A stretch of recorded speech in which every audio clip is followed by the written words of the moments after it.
वो भी VIP guest कौन जिसे चाहिए था स्पेशल सर्विस? कोटद्वार कोर्टरूम में सुनवाई के दौरान क्या क्या हुआ? एक व्हाट्सएप चैट ने खोले राज। उत्तराखंड बीजेपी नेता के बेटे समेत 3 दोषी करार। चौंकाने वाला खुलासा। धामी सरकार ने कैसे की परिवार की मदद? 3 बार बदले वकील, परिवार को दी नौकरी, पर दर्द कौन समझेगा? उत्तराखंड के पौड़ी गढ़वाल जिले का एक रिजॉर्ट बीते 3 सालों से चर्चा में है। वहां रिसेप्शनिस्ट की नौकरी करने वाली अंकिता भंडारी की आत्मा को आज करीब 3 साल बाद इंसाफ मिला है। जिन लोगों ने अंकिता को नहर में धक्का दिया था, उन तीनों आरोपियों को कोटद्वार कोर्ट की जज रीना नेगी ने दोषी करार दिया है, जिसमें एक उत्तराखंड बीजेपी नेता विनोद आर्य का बेटा पुलकित आर्य भी है, जिसने अंकिता भंडारी को वीवीआईपी गेस्ट के पास स्पेशल सर्विस देने के लिए भेजने की जबरन कोशिश की थी। ऐसे में सवाल उठ रहा है, वो वीवीआईपी गेस्ट कौन था? तो इस पर आए उससे पहले ये चैट देखिए जो घटना से कुछ दिनों पहले का है और अंकिता भंडारी का बताया जा रहा है। अंकिता भंडारी अपने किसी दोस्त को मैसेज करती है कि मेरा रूम शिफ्ट हो गया है। जवाब में वो पूछता है कि आखिर कहाँ? तो अंकिता भंडारी कहती है कि सर वाले रूम में, और अभी ज्यादा गेस्ट आने हैं इसलिए ऐसा किया गया। लेकिन ये वायरल चैट जो है दोस्तों, ये वायरल चैट ही पुलकित आर्य की पूरी कुंडली खोलने के लिए काफी था। उसने उस कमरे में, जो उसका कमरा था, 2 रूम का जो सेट था, उसमें कैसी एक बड़ी प्लानिंग रची थी, इसकी कहानी आगे सुनी। इस चैट के बाद ये भी जानकारी सामने आई कि इसमें सर नाम का व्यक्ति पुलकित आर्य है, जो उस रिजॉर्ट का मालिक है। उसने जानबूझकर अंकिता से करीबी बढ़ाने की कोशिश की थी। वो उसे कार और स्कूटी सिखाने के बहाने छूता।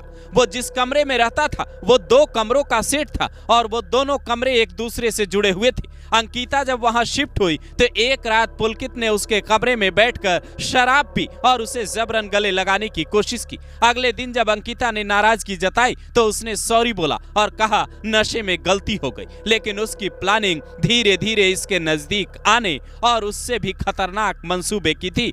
एक दिन होटल में वीवीआईपी गेस्ट को स्पेशल सर्विस देने के लिए अंकिता को कहा तो उसने कहा मैं गरीब हो सकती हूँ लेकिन 10,000 रुपए के लिए खुद को बेचूंगी नहीं। यही वो मैसेज था जिसने बीजेपी नेता के बेटे की पूरी पोल खोलकर रख दी। 18 सितंबर 2022 को अंकिता को ये तीनों मिलकर नहर में धक्का देते हैं। घर वाले गुमशुदगी की रिपोर्ट दर्ज करवाते हैं। 4 दिन तक राजस्व पुलिस ढूंढ नहीं पाती तो मामला लोकल पुलिस को ट्रांसफर होता है और 23 सितंबर को रिजॉर्ट मालिक पुलकित आर्य, मैनेजर सौरभ भास्कर और असिस्टेंट मैनेजर अंकित गुप्ता को गिरफ्तार कर लिया जाता है। पूछताछ में कई खुलासे होते हैं और कोटद्वार से कई किलोमीटर दूर ऋषिकेश के एक नहर से बॉडी मिलती है। जांच के लिए उधर एसआईटी का गठन होता है। इधर उत्तराखंड सरकार परिवार को 25 लाख की मदद देती है, लेकिन परिवार कहता है हमें पैसे नहीं, इंसाफ चाहिए। करीब 100 गवाहों के बयान दर्ज होते हैं। 500 पन्ने की चार्जशीट तैयार होती है। परिवार के कहने पर 3 बार वकील बदला जाता है और आखिर में सरकारी वकील की मजबूत दलीलों के आगे बीजेपी नेता के बेटे और उसके साथियों के वकीलों की फौज की दलीलें फीकी पड़ जाती है। कोटद्वार अदालत की जज ये फैसला सुनाती है। तमाम गवाहों और सबूतों को ध्यान में रखते हुए अंकिता भंडारी केस के आरोपी पुलकित आर्य, सौरभ भास्कर और असिस्टेंट मैनेजर अंकित गुप्ता को दोषी करार दिया जाता है। इन तीनों पर 72 हजार रुपए का